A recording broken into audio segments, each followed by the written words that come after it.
Well, it is officially December, which means that the water temps are really starting to get cold right now, and a lot of guys have deer hunting on their minds, but you can still go out and catch a lot of bass. You can catch bass in ponds, you can catch bass in rivers, you can catch bass in big lakes. And in this video, I actually want to give you 3 lures that I use, the ones that I always have with me when I go to the lake in December. So stay tuned, it's gonna be a good one. This video is brought to you by my apparel company, Fin Fishing. If you guys didn't hear the big announcement that I had, my sun shirts are now made in the US. It's a really, really big deal for me, and I'm really hoping to transition all of my products to being USA made. And right now the sun shirts are specifically 25% off. My hats are on sale, my gloves are on sale. Everything is discounted for the holidays. So one of the best ways to help support the Bass Fishing HQ channel is by shopping at Fin Fishing. And I'm gonna leave a link down below in the description.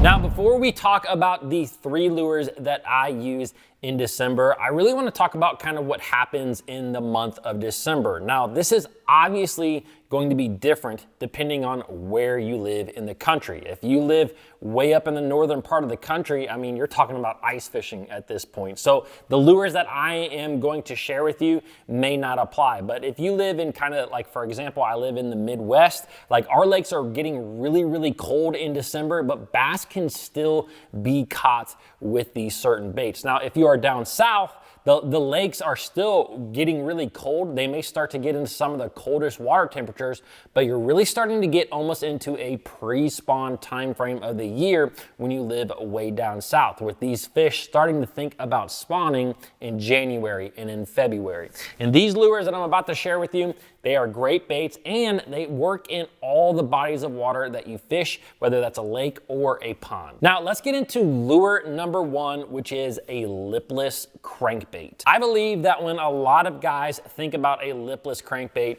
you're thinking about fishing grass. And although a lipless crankbait is a phenomenal bait in grass fishing situations, this is just a great bait in general, especially when the water temperatures are extremely cold. I was fortunate enough to grow up on a pond, and when the water temps got really cold in December, I would always pick up a really small lipless crankbait and I would continue to catch bass. And the big thing with these baits that I think is the most important element of them is the rattles that are in these baits. You may see certain days out there on the water where it does not matter what is inside a lipless crankbait, the bass are going to bite it. Sometimes you have lipless crankbaits, you know, like this is a Strike King red eye shad. It's one of my favorite baits. This regular red eye shad, it has BBs in it. You also have a red eye shad that is called a 2-tap red eye shad. It has 2 big knocking baits in there.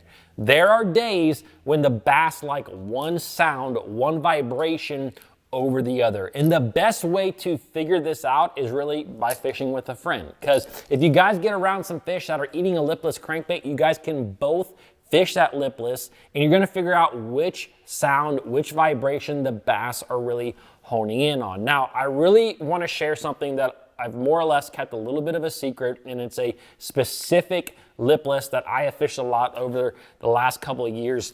And it's one that, like I said, I didn't really want to give it up, but now I am, and that is the Duo Realis Apex Tune. This is actually a bait I believe was designed by the late Aaron Martens, one of the best bass fishermen in the world. Now, one of the biggest reasons, if not the biggest reason, that I like this lipless crankbait, especially in really cold water temps, is listen to this bait. There is very little rattles in this bait. And that is something that, like I said, if you are fishing a lipless crankbait and you're catching them, and then all of a sudden it seems like you stop catching them, that is when you can pick up this bait and continue to catch them. This thing is almost silent in the water, and it really sneaks up almost on the fish. I also think that sometimes when you're dealing with really cold water temps, like here in Ohio, I mean, the water temps in the 40s. When you have a little bit less vibration, a little bit less noise it's a little bit more intriguing to a bass. I think sometimes too much noise in those really cold water temps can make those bass shy away from it. And it's the same thing if you fish in highly pressured bodies of water. If you fish a lake, say you fish Lake Sam Rayburn, which is like a very well-known lipless crankbait lake, everybody is starting to pick up that bait, that Rayburn red bait this time of the year. So throwing something that has a different sound to it can get a ton more bites, like way more than you really could think, because the bass simply are not used to it. It kind of sneaks up on them. Now, if I'm fishing this bait around grass, a lot of times I am going to cast that bait out, let it kind of tickle the grass, and I'm kind of yo-yo it, kind of snap it out of the grass and let it fall down.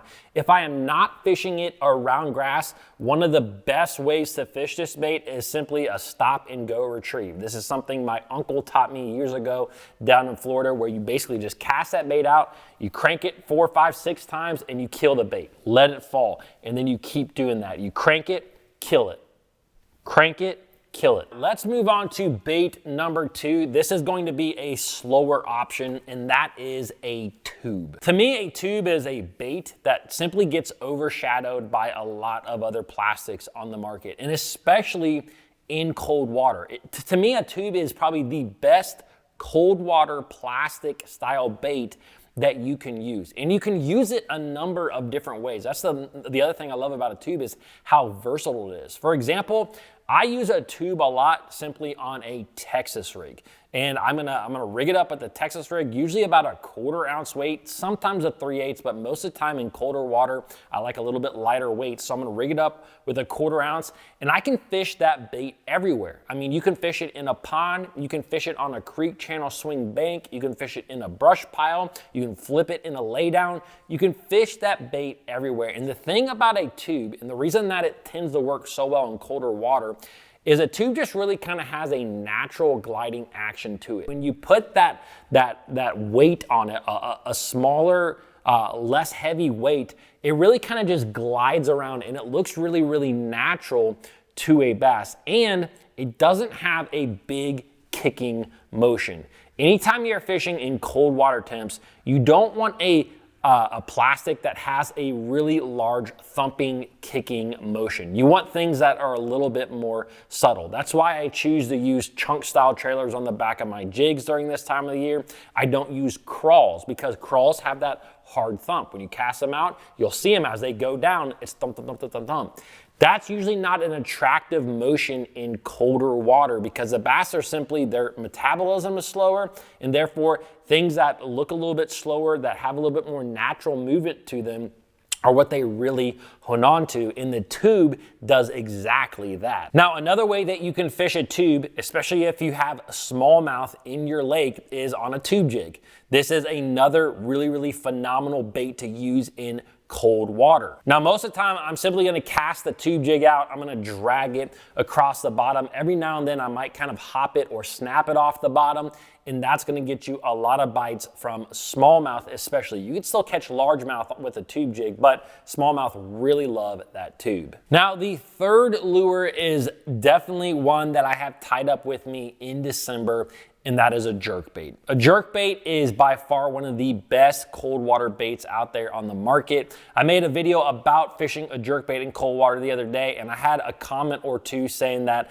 this is a great bait for lakes, but it's not really good in ponds. And I am actually going to disagree with that particular comment because I actually grew up fishing a jerkbait a lot in ponds. The big thing that you have to realize about fishing a jerkbait in a pond is you really just have to be in tune with what that bait is doing. And another thing that is really important to know is the bottom kind of contour of that pond that you are fishing. A lot of times, if you have never been to a pond before or you're just trying to get familiar with it, something that I like to do is take a simple Texas rig bait, cast it out there, and try to count down how long it takes to hit the bottom. It's going to give you a rough guesstimate of where you have shallow areas and where you have deeper areas. Now, in a pond, anywhere I have a deep water kind of section closer to the bank, those are really prime areas that I'm going to focus on in cold water like in December. And in those areas, I'm gonna work the bait the same way that I do in big lakes, where I'm gonna cast it out, I'm gonna reel it down to depth, and I'm gonna pop it, 2-3 times, and then I'm gonna let it sit. Now, the big thing about popping it and letting it sit this time of the year, don't crack that bait, just kind of twitch it, and then let it sit for me, no longer than about 5 to 7 seconds. There are gonna be guys out there that tell you to let it sit for 20 to 30 seconds. You can absolutely do that if you want. I'm not gonna be able to do it. I just simply can't. I've mentioned that several times on this channel. It's just not in me to fish a bait that slow. And I have found that a lot of fish will hit that bait kind of in that 4 to 5 second zone of it sitting still. Now again, you need to be in tune with that bait if you are fishing it in a pond. And something that is really important to know is that as you are bringing that bait closer to the bank, even if you're fishing in those deeper water areas, you're gonna have to start popping the bait upward, because you don't necessarily want it to always hit into the bottom. Now, if it does, that's okay. I mean, you might hang into some snot grass or some old leaves that are down there this time of the year, but try to pop that bait upwards. And a lot of times as you start to pop it upwards, that's actually when you're going to get your bite. Now, if you are still listening to this and you are a big pond fisherman, another really great cold water lure is actually a jig. And I did a full video all about fishing a cold water jig in a pond. So if you guys want to watch that video next, feel free to. Thanks for watching. Don't forget to check out that fin fishing gear, and I'll see you in the next video.